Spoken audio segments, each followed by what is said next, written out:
Labour leader Sir Keir Starmer has found himself at the centre of a social media storm following what many described as an excruciatingly awkward Christmas lights switch-on event at 10 Downing Street.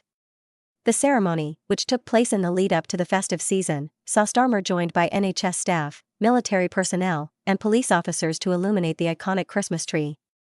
However, the event sparked more ridicule than celebration. The annual tradition of lighting the Downing Street Christmas tree is typically a moment of joy and unity, aimed at spreading festive cheer across the nation.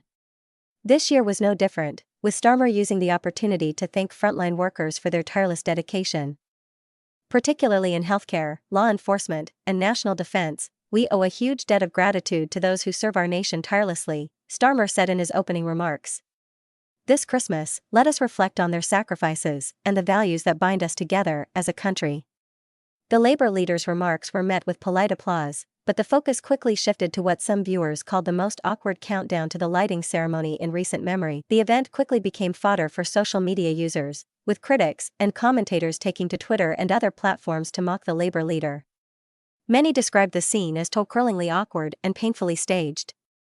One user wrote, "If this is how Starmer handles a Christmas lights switch-on, imagine how he'd manage a national crisis." Another tweet read, "Starmer managed to turn a festive moment into a cringe-worthy spectacle. At least Boris Johnson could provide some comic relief in such situations." The backlash wasn't limited to ordinary citizens.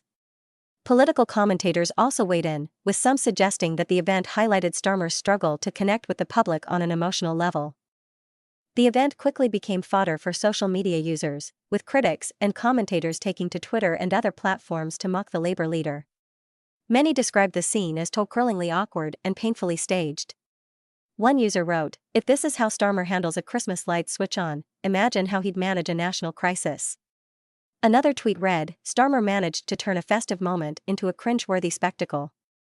At least Boris Johnson could provide some comic relief in such situations." The backlash wasn't limited to ordinary citizens.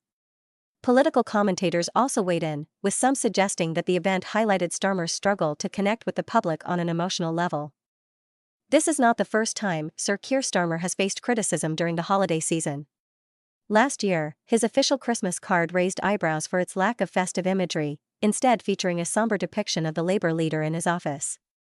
While his intent was to project seriousness and dedication, many felt it was out of touch with the season's joyful spirit. Such incidents have contributed to a growing perception among critics that Starmer struggles to strike the right tone in public-facing, light-hearted events. Despite the ridicule, many have come to Starmer's defense, arguing that the criticisms are overblown and indicative of the political climate in the UK. Supporters pointed out that the event was primarily about recognizing the contributions of key workers and fostering a sense of community. Not about Starmer's personal charisma. "Let's not lose sight of what really matters," wrote one supporter on social media. This was about celebrating the NHS, the police, and the military. The obsession with making everything into a spectacle says more about us than it does about Keir Starmer. Others argued that the technical hiccup during the countdown was beyond Starmer's control and should not overshadow his genuine effort to engage with. The incident underscores the challenges political leaders face in balancing gravitas with relatability. While Starmer has built his reputation on being a serious and competent leader, such moments reveal a gap in his ability to connect with the public on a personal level. As he continues to position himself as an alternative to Prime Minister Rishi Sunak, events like these highlight the need for a more polished and engaging approach to public appearances. For Starmer, the key lesson might be to embrace the spontaneity and warmth that the festive season invites. Whether through more lighthearted interactions or a better understanding of public expectations during such events, there is room for growth in how he presents himself to the electorate. As the festive season progresses, Starmer is expected to continue engaging with communities across the UK, delivering messages of hope, peace, and unity. While the Christmas lights switch-on may not have gone as planned, it is unlikely to have a lasting impact on his political standing. For now, it serves as a reminder of the scrutiny that comes with leadership and the importance of striking the right chord with the public. Whether this moment becomes a footnote in his political career or a turning point in his approach to public relations remains to be seen. One thing is certain, in the world of modern politics, even the smallest missteps can light up the headlines, sometimes more brightly than the Christmas tree itself. This long-form analysis captures the various dimensions of the event, its reception, and its implications for Keir Starmer's leadership. Let me know if you'd like any additional details or modifications.